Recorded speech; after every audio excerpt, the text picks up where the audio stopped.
Here we've got a typical AP chemistry particulate drawing. In fact, I've got this one from a APMC question, and this is the type of drawing we get.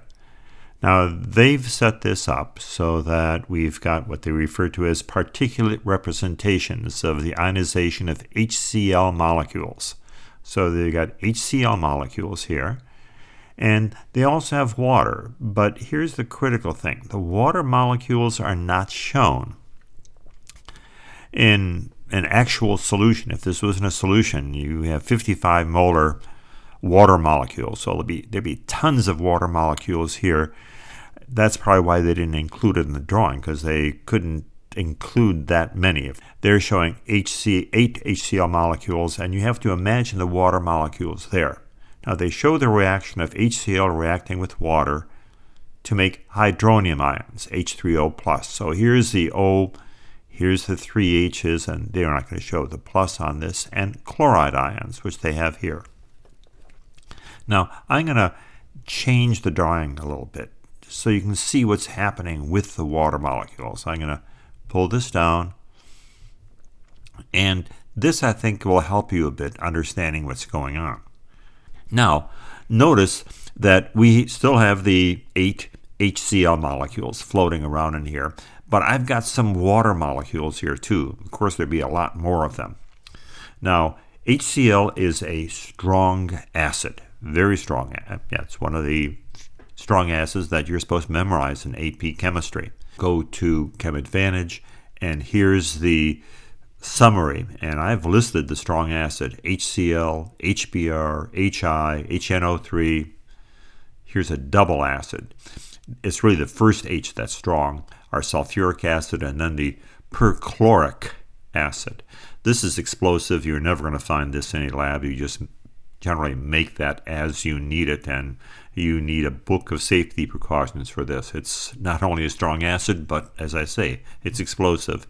HI and HBr are unstable. They fume and produce bromine and iodine, and you won't find that in a typical chemistry lab either, unless you've got some super safety precautions. And again, that's usually made just as they need it. HCl, nitric, and sulfuric are pretty common.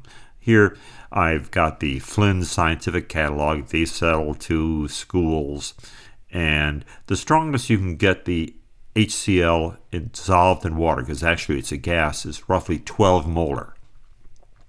And that's when it's, as I say, is as concentrated as you can get it. And they'll sell, a jug of this. Here's a typical jug for about $35, but then you've got to pay almost as much for hazardous shipping. And they even sell it in a coated plastic container, so in case you drop it, acid doesn't go everywhere. This is the typical shipping container that they use. As you can see, the hazardous shipping, we've got very corrosive because it's a strong acid. It donates its H+. And they also have it inside there in a styrofoam container, so even if you drop this, it's not going to shatter. But let's go back to the problem right now. We now know we're dealing with a strong acid.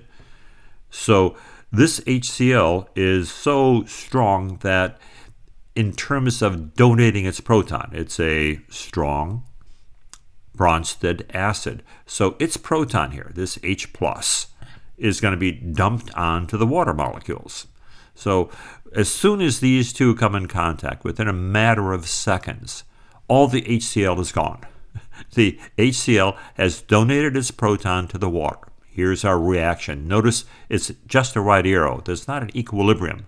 So all that we've got is H3O+ and the anion chloride. And this chloride is just like the chloride in salt water. But this isn't. This is something that's still a pretty strong acid too, H3O+.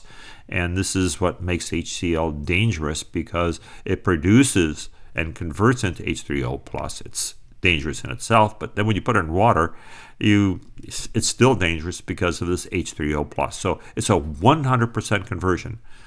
In fact, when you have a bottle of HCl that's 1 molar, you really have 1 molar H3O+ and 1 molar Cl-.